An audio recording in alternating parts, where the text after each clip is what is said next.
வணக்கம். உங்கள் Tamil channel. 1960 Somalia மிகப்பெரிய விவசாய நாடாக இருந்தது. இரண்டாம் உலக யுத்தத்தினால் வெகுவாக பொருளாதார சமூக பின்னடைவை பிரிட்டிஷ் பேராதிக்கம் சந்தித்து தடுமாறியது. பிரிட்டிஷின் காலனித்துவ அதிகாரம் அப்பொழுது தள்ளாடியது. சொந்த வீட்டில் சோற்றுக்கு வழியில்லை, வைப்பாட்டி பிள்ளைகளை எப்படி பராமரிப்பது என்னும் நிலை உருவாகியது. முதலில் பெரிய வைப்பாட்டியாக இருந்த இந்தியாவை கைவிட்டது பிரிட்டிஷ். அப்பொழுது சின்ன வைப்பாட்டி இலங்கையிடம் கேட்டது இந்தியாவோடு இணையுங்கள் என்று.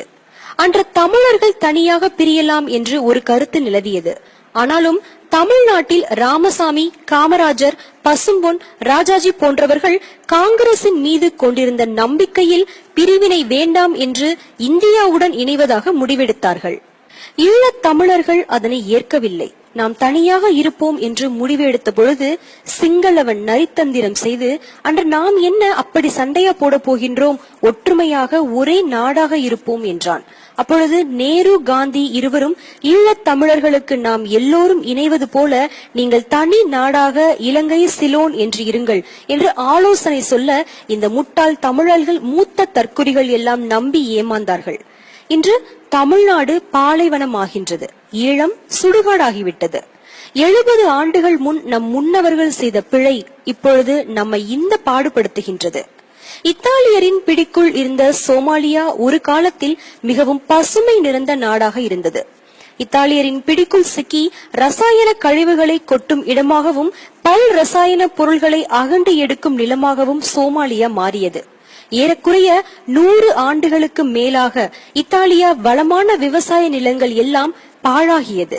மொகதீசியோ, ஜமாமே போன்ற கரையோர நகரங்களுடன் இணைந்த செழிப்பான வயல் நிலங்கள் எல்லாம் இன்று காய்ந்து கட்டந்தரையாக கிடக்கின்றன.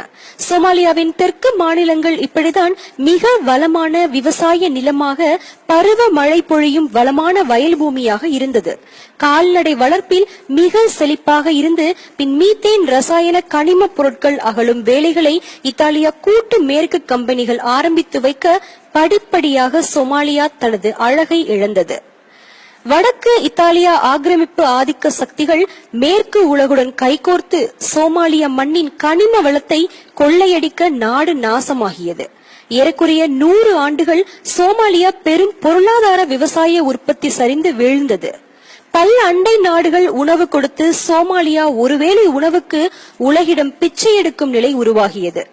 100 ஆண்டுகளுக்குள் அந்த நாடு மிக மோசமான பஞ்சம், போர், அடக்குமுறை, பெண்கள் மீதான வன்முறை என்று எல்லாமே அதிகரித்து இன்று அந்த நாடு கைவிடப்பட்ட ஒரு தேசமாக உள்ளது. சமூக சீரழிவுகளை படிப்படியாக சந்தித்து ஊட்டச்சத்து இல்லாத குழந்தைகள், தாய்மார்கள் பிறந்து இறந்து இன்று மிக குறைவான வருவாய் நாடாக சோமாலியா மாறிவிட்டது.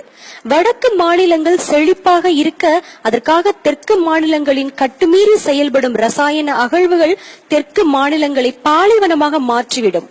இதற்கு சிறந்த உதாரணம் சோமாலியா. இன்று இந்த நிலைதான் தமிழகத்துக்கு வந்துள்ளது. நாளைய சோமாலியாவாக தமிழகத்தை மாற்றிவிட்டு அதிகார ஆதிக்க வர்க்கம் தமிழர்களை பார்த்து கைகொட்டி சிரிக்கப் போகின்றது. தமிழர்கள் விழிப்பாக இல்லாவிட்டால் வந்தவன் எல்லாம் இந்த மண்ணை ஆண்டு நம் தலையில் மண்ணை வாரி கொட்டி மூடிவிட்டு சென்று விடுவார்கள். நாளை நம் மண்ணில் நமது வருங்கால பிள்ளைகளை எதற்கும் அருகதையற்றவர்களாக ஆக்கிவிடுவார்கள். இந்தியாவின் வளர்ச்சிக்காக தமிழகம் அழியலாம் என்று முடிவு எடுத்த சில துரோகிகளும் கூட்டு களவாணிகளும் ஒன்றாக செயல்பட்டு வருகிறார்கள். கடந்த திராவிட பெரும் ஊழல் அரசுகளால் அழகாக கூவம் நதி சாக்கடையானது. வளமான நதிகளை காய்ந்த மண்ணல்லும் இடமாக மாற்றினார்கள். தமிழகத்துள் ஆறுகள் வருவதை தடுத்தால் மட்டுமே அங்கு ஆற்று படுகைகளில் உள்ள மண்ணை அள்ளி கர்நாடகா, ஆந்திரா, கேரளா மாநிலங்களில் கோபுரங்கள் அமைக்க முடியும். ஆற்றை தடுப்பதனால் தமிழனின் விவசாய நிலங்கள் பயனற்று போகும். விவசாயிகளிடம் நிலத்தை இலகுவாக அபகரிக்கலாம். அந்த நிலங்களின் கீழ் இருக்கும் மிக பெருமதியான கனிமங்களை களவாடலாம்.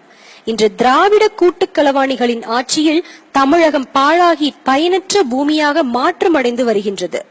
சீரான நகர கழிவு நீர் வடிகால் திட்டத்தை நடைமுறைப்படுத்தும் திறமையற்ற திராவிட அரசுகள் அழகான கூவம் நதியை, சென்னையின் எழிலை பாழாக்கி தமிழர்களை சிறுமைப்படுத்தி தமிழரின் நீராதாரத்தை, நிலத்தை சுரண்டலை சாக்கடையாக்கினார்கள். ஆனாலும் தமிழ் அன்னை பூமி அடிக்கடி வெள்ளப்பெருக்கெடுத்து கூவத்தின் அழுக்கை கழுவி கடலில் கலந்து விட்டாள்.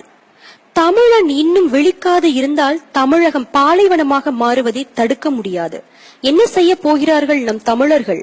பணத்துக்காக அன்னை பூமியை அடமானம் வைத்துவிட்டு வடக்கில் எதிரிகளாக வாழப் போகிறார்களா, இல்லை மீட்கப் போகிறார்களா? தமிழ் இளைஞர்களே, சிந்தித்து செயல்பட வேண்டிய தருணம் இது. வாருங்கள், போராடி நம் தமிழ்நாட்டை மீட்போம். இதனை பற்றிய உங்களது மேலான கருத்துக்களை எங்களுடன் பகிர்ந்து கொள்ளலாம். மேலும் இது போன்ற செய்திகளை உடனுக்குடன் தமிழில் தெரிந்து கொள்ள யூடியூப் தமிழ் சேனலை சப்ஸ்கிரைப் செய்யுங்கள். நன்றி.